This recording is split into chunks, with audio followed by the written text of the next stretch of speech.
Hello, hello, hello. Happy Saturday. I wanted to share with you a little bit of the transition from therapist to coach, and this is applicable to you if you are the face of your business. If you are the face of your business, I should put that in here somewhere. If you are the face of your business, this is applicable to you because it's really about marketing. It's really about clarity about what you want in your life. It's really about owning the fact that you get to design what you want out of your life, and you can build a business around it to support it. And so for some of you, you're thinking like, oh, I don't know, you don't want to switch, you don't want to create something different because you're afraid of doing that. And the truth is, it's like, look, if whatever you're doing or whatever you want to do, somebody else is already doing it and make a ton of money. Someone else is already doing what you want to do and creating like the lifestyle that they want, the lifestyle of the rich and famous, or the lifestyle of laying in a hammock and being a homeroom mom. Whatever it is, someone else is already doing this. So one of the things I wanted to share with you a little bit about why and how transitioning from being a therapist to becoming a coach created such freedom for me is specifically because in certain industries, and so again, this is whether you are a therapist, this is whether you are a chiropractor, this is whether you are whatever your industry, like literally whatever your industry, if you're an employee, you are in a box. So some of you are saying, well, I own my own business. I am a therapist and I have a private practice, or I'm a naturopath and I'm a wellness professional. But you're within a box in the sense that you probably can only help people to a certain degree. There's something else that you would want to do to support them, but it just doesn't look like that is what's, quote, supposed to be within that framework of your industry. And also, there's these, part of the reason I wanted to become a coach. So for those of you who are seeing me for the first time, I'm Mary Bicknell. I am the regret-proof life coach. So I have a life coaching business where I support women and, looking at the person inside that's stuck, wiping that away, creating a regret-proof life, which means that they recognize they have the power and the control to create what they want to do. Even if they're freaking out, that's where I come in. And I'm also a business consultant, a business coach for mental health and wellness professionals, therapists, counselors, naturopaths, etc., who want to add coaching either full-time or transition, as this part-time gig, side gig, whatever, or transition completely. And, and what I found as a therapist is this, I'm going to tell you, there's people in the therapist world or in the hardcore mental health world that are very much like those coaches, that's BS. And then of course there's coaches who have their certification and, oh my God, if you don't have a coaching certification, blah, blah, blah, blah, blah, blah, you're not really a real coach and, screw therapy. And then there's a lot of people out there, guys and gals, there's a lot of people out there that have none of that. No education, no certification, no 39 different initials behind their name, and they are making money. They are living the life. They are doing the thing. The issue is that when you get so caught up in some other framework. Now, first of all, let me just preface, because I know some of you are going to be like, but I love being a therapist and I love being a naturopath. I love being a chiropractor. Fine. I'm not saying don't do that. This is not my point here. My point is that sometimes there may come a day when you say, this framework of how I'm helping people is not what I believe in anymore, or not what I want anymore. And the coaching world allows you to have a lot more expansion, I believe. Not only does it allow you to reach people globally, but allows you to look at different methodologies. So I'm a cognitive behaviorist by training. And one of the things is, I teach people about how you think, how you feel, how you results. That's also NLP. That's also The Secret. But if I was just like, oh, that's cognitive behavior, that's CBT. I believe there's really nothing new. There's just morphing of it, and there's just relabeling it. And so, yes, there are people that need significant mental health treatment. I'm not saying that. Yes, there are people who really feel that they want a structure of a certain type of modality. Fine. I'm not talking to you guys, right? I'm talking to the people in the middle, who are tired of, and so this is my journey. Part of my journey is, I went to school in the beginning when I was young and out of high school. I wanted to be a PhD, and I wanted to get my PhD in child psychology. Well, I moved out before I graduated high school, so that didn't work. I had to work full time, and I couldn't work full time and go to school full time. I tried that. It was a challenge. So I figured by the time I get a PhD, I'm going to be like 30, which at 18 sounded like you're going to be dead, right? And so I went back and I got a degree in interior design. Well, in the 90s when the recession hit, nobody cared about their powder room bathroom. So at the time I was actually doing a lot of volunteer work. And so I decided to go back and get my bachelor's in social work, and I got my master's in social work, and then ultimately my clinical license, which, for those of you who don't know what a clinical license means, it was 2 years postgraduate work, master's degree, that I was under clinical supervision. I was helping patients and all of that. And then I had to sit for an exam that gave me a license, which then allowed me to diagnose people. So you might come in and you have major depression or you're schizophrenic or whatever, and I could, schizophrenic. And so I worked in a lot of hospitals. I have to tell you the truth. When I worked at Johns Hopkins, I was like, you work at Johns Hopkins, and I'm from Baltimore area. I was from the East Coast. When you work at Johns Hopkins, you're kind of like thinking like that's status, right? Like, well, I work at Hopkins. I work at Hopkins. But what I found was I was tired, right? I was working in the emergency room. I was working with a lot of like mentally ill, and my very first job actually was on a psych unit with geriatrics. I became a geriatric behavioral specialist. I taught behavioral training over 25 plus different nursing homes. Like, look, in the social work industry, you can have a variety of jobs and you don't look like she can't keep a job. So I've done home health. I've been a behavioral trainer. And when I say home health, I mean I worked in the inner city in Baltimore with my convertible, with sometimes a guard, because I would be in the projects. I don't know what I was thinking. I was young and I had a lot of energy.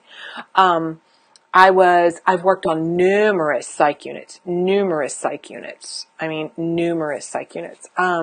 I've worked private practice, and the last job that I had after the Hopkins thing, and then I went into private practice, but I also did managed care. So I not only was a practitioner diagnosing people, creating a master treatment plan, etc. I was on the other end. I worked in a cubicle. God, talk about death, right? I worked in a cubicle. My point here is this. When I decided that I wanted to have my own business again, I looked at the therapy model, and for me, I didn't want that. Number one, I wanted to work with what I would consider more high functioning people. And I felt like the industry of mental health is, if people are going to come to me and want to build their insurance, I have to give them a diagnosis. I think that's BS. And I'm going to say it loud and proud that so many therapists are giving people diagnoses that don't need it because they will get paid insurance. So it's so funny when we have therapists who say, oh my God, those coaches, that's just glorified therapy. When in reality, you're getting paid insurance. And so you're diagnosing Sally Joe, who just may be a little tired because she has a baby and she's not depressed. She doesn't have, postpartum depression. She doesn't have major depression. Her anxiety is actually normal. She's a new mom. It's not like she has anxiety. Let's diagnose her. So I could get into the controversy about that, but I won't. The point here though is this.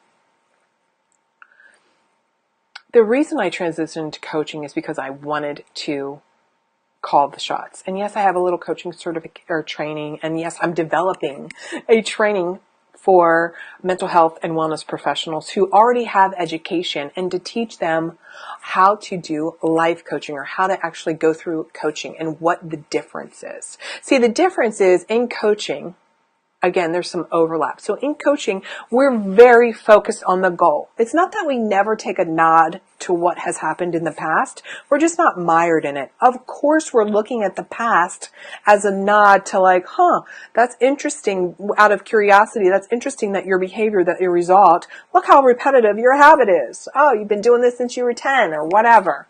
So we're looking at it that way, but we're not looking at it as a symptom of some kind of mental health problem. We do assess it a little bit about the emotional health. So we're forward focused with higher functioning people.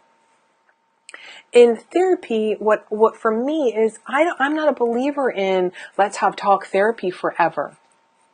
You know, I've seen my therapist for the last 10 years. It's like, goddamn, how good a therapist are they? Or are they just a person you're paying? Like, let's get in reality. Maybe they're actually a person you're paying to listen to you. Now, I'm not saying people who have sustained significant trauma don't maybe need therapy, or they maybe need a long-term treatment for a while. But also, I know plenty of coaches who support women who have had some type of trauma in their life, but they are not, we're not going to say they're PTSD, or they're not, they're really not, we're not going to give them a diagnosis. We're going to elevate them to focus on their functionality and their capabilities. So getting to you being the face of your business. So whether you're watching this as a therapist who want to coach, or you're watching this as whatever you're watching, this is really the core message for you as far as me helping you market, or for understanding. If you are the face of your business, the biggest challenge that I have found that women are up against is that every institutionalized job, every job that you've ever had, is telling you right off the bat how much you are worth. We're going to pay you $50 an hour. We're going to pay you $20 an hour. We're going to pay you, $120,000 or whatever it is. And when you are the face of your business, it's learning how to own the value of your service and claim that. And in the coaching world, since it's not so regulated, like maybe, a psychologist or a PhD, or me as a clinician, a clinical social worker, or working at Hopkins, or working in a system, a structured system. Hey, Chris, how are you? That is what changes. In the coaching world, I write my own ticket. Now, on one level, that's freaky and scary, because I'm like, I paid a lot of money to a lot of business coaches to teach me how, and people pay me a lot of money to teach them how. Is it worth it? Hell yes. Thank you to all my coaches that I've hired through the years. Thank you for helping me create the lifestyle. Because I know how to diagnose, I know how to treat people, and I know how to coach, but I didn't know how to build a business that was sustainable. So for you as the face of your business, I'm going to tell you some of the things that helped me take ownership of my MaryBicknell.com, so that I can be a life coach, and I can, the regret-proof life coach, and I can be a business consultant. One of the things is recognizing that I've had successes in life, and that when I am in my coaching practice, I am literally in my coaching business building that I'm bringing everything to the forefront. And so many times women who have their own business, whatever it is they compartmentalize, like, I can't really bring, like, I'm an interior designer. Also, I have a degree in interior design. How does that help me? Well, it's the same. I think the same when I help people create a beautiful home. I took in lots of information and I distilled a plan. When I was a therapist, I took in lots of little information and I distilled, like, how can I write a treatment plan? As a business consultant, I take in all the worlds of their background and all the things that you're great at, and I figure out what's the best marketing plan. For my life coaching, my regret-proof life coaching clients who maybe they just, they want to feel better about themselves. The kid left the house. They forgot who they are. They're in the middle of divorce. They want to get a promotion. I help them remember all of their skills to develop a plan, to remember that you used to be doubtless when you were a girl, to remember that confidence is a skill to be learned. So this is for you. When you are the face of your business, I want you to, here's a couple exercises for you. And then if this is resonating, whether you're watching the replay or live, I know I'm just like in it right now. So Thank you for joining me. I see that you're on here. I appreciate you. Give me a thumbs up. Give me a couple hearts like, yes, I want to understand more fully what's in my way when I'm the face of my business.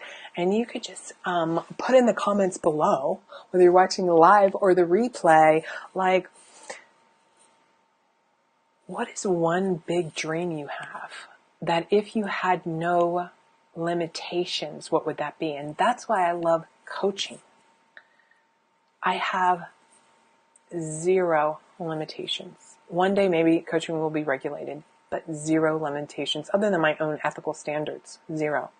I can talk to whomever I want. I can speak in front of people. I can do a Facebook Live. I can travel the world. Clients travel to me from all over. I have clients everywhere. I can help them build a business. I can help them overcome their fears. I can help you, with your relationship. Like, I am limitless. I could cry. I'm so grateful. Jesus. I didn't plan on crying today. Thank you for the love. There's something great about having no limitations, and there's something that's a little terrifying, like, where do I start? So here's that. I'm getting back to that, okay? I love this. I love this exercise. I'm so excited for you. Woo! I want you to write down literally everything you have succeeded at since you were a girl. Since you were a little girl. I don't care if the list is 1,000 things long. Write down. Hey, yay. Hey, Anna. Write down literally what, I'm clicking to see the other views. Alexis, thank you. Chris, hello. I am literally write down what have been your successes. Why do you need those? Because in the time when you're building your business and in the coaching world, you're showing up as the face. Like, as a clinician, I want you to remember this. Like, and whatever your job is, when I worked at Kentucky Fried Chicken, when I moved out of the house, I moved out before I graduated high school. So I worked and went to high school. I worked at Kentucky Fried Chicken to support myself. I took chicken home. And I stunk. And this was way back in the 80s where you had the brown. I mean, it was horrible. You stink. Like, what are you going to do? So, when I was working at KFC, they're telling me, the limitations of what you're going to do. When you own your own business, the limitlessness is both exciting and horrifying and scary. So you need to stay connected with the successes in those times when it's like a little challenge. I'm going to give you a perfect example. I shared this today with my private clients. I know that some of you who are transitioning or growing, and even those of you who are growing, have a private practice. Maybe you don't want to become a coach. Maybe you're doing whatever you're doing. You're an acupuncturist, whatever. When you're growing, your job, and this is how you're going to make money, you have to master your marketing. And I will get back to writing all your successes because this is related. You must master marketing. And that means you must master alienating people. Like, alienating people. This morning I got an email. I woke up to this. Mary, stop effing fucking spamming. She had opted into a freebie, which I have automate, delegate, eliminate, automated every couple days. Every 2 or 3 days, they get this email. Today, I also got an email from somebody who responded to I think I just put this out yesterday, Friday, that said, like, here, use this little how to tell people what you do when the next time you go out. Somebody emailed me, thank you, Mary. Thanks for the poke. She goes, thanks for the poke. I got your video. What's the lesson here? It's hard to show up with your face and not embrace alienating people because we want to help everybody. So one person's like, at me, and another person is like, I love you. Same thing happened in my free Facebook group. If you're not a member of my free Facebook group, click down here, say, send me the link for the free group, and so I can get some more of this good stuff. I put in there where somebody also was like, I don't like you saying shit. And somebody else was like, thank God I found you. And like another private client was like, oh my God, thank God you, actually she said, thank God you ran that promotion. The same one the other woman was like, yeah. So the reason you need to list out your successes because you're going to have those days when somebody's going to tell you to shut the F up. I don't like what you're saying. And we're people, we're human, we're women. For once, until you get a little more like, who cares? you need to know what your successes are. You need to be anchored to those successes so that you can remember that you actually know how to do what you want to do, that you can follow a pathway. Sometimes when we're building our businesses or transitioning or hitting the next level within our business, we forget. We actually know what we actually forget, excuse me, that we know we can actually do this. So when I transitioned into coaching, I had to really write down everything that I knew I was good at because I was so accustomed to hiding. And I say this like hiding behind my social work mask. I could walk into any hospital. People could be dying. And I've told many a family member that your loved one has passed away. I mean, people could be dying. And I was just like, here's my armor of my credentials, clinical social worker. But sometimes Mary Bicknell, showing up as marybicknell.com in the beginning was a little scary.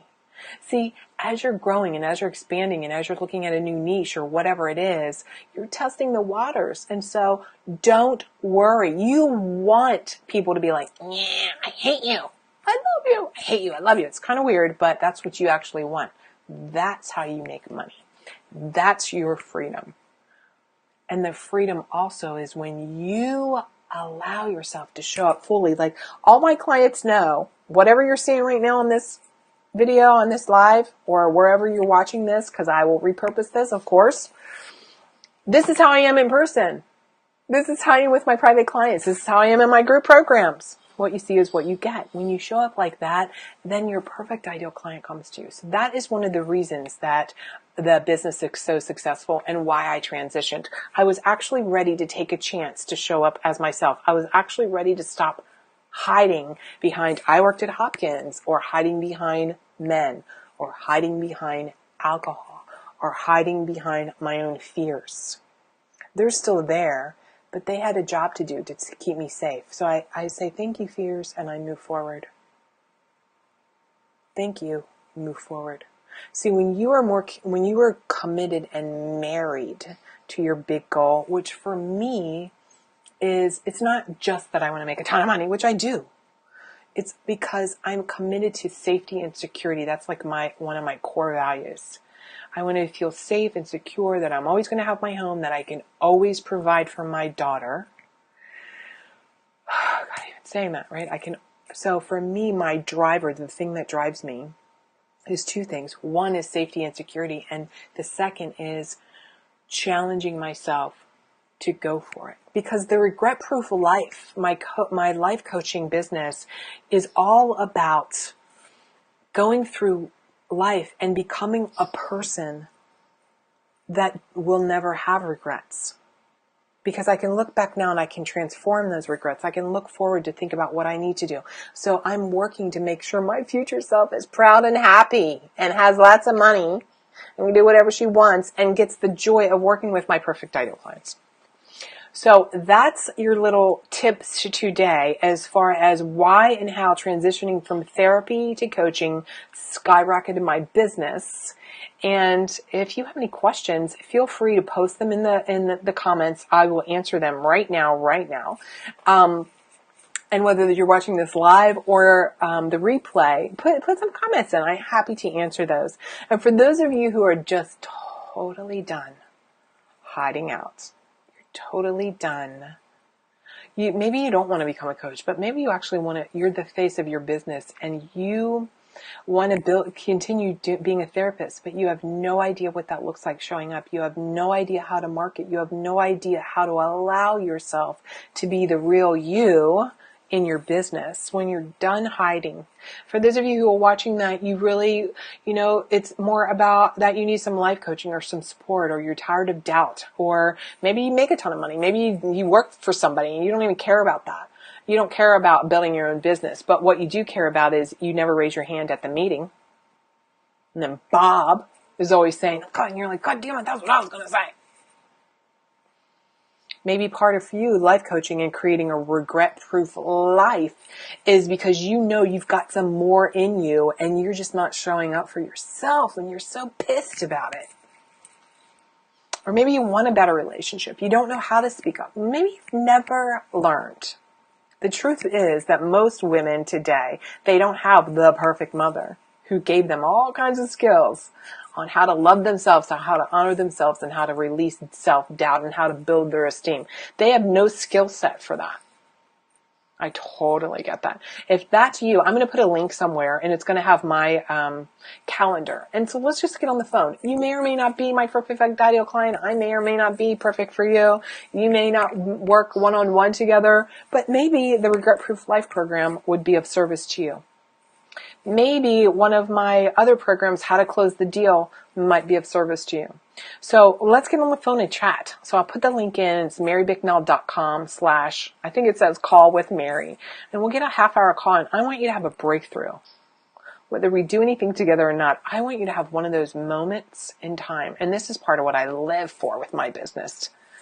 One of those moments in time that you get to see yourself in a new light and a new capability. And there's a death of the old self and an awakening and a birth of the new badass you, the new kick-ass you, the new amazing you, which is already inside of you right now. So this is Mary McNeil. I'm getting ready to go shopping. And so have a great rest of the day. I'll talk to you later.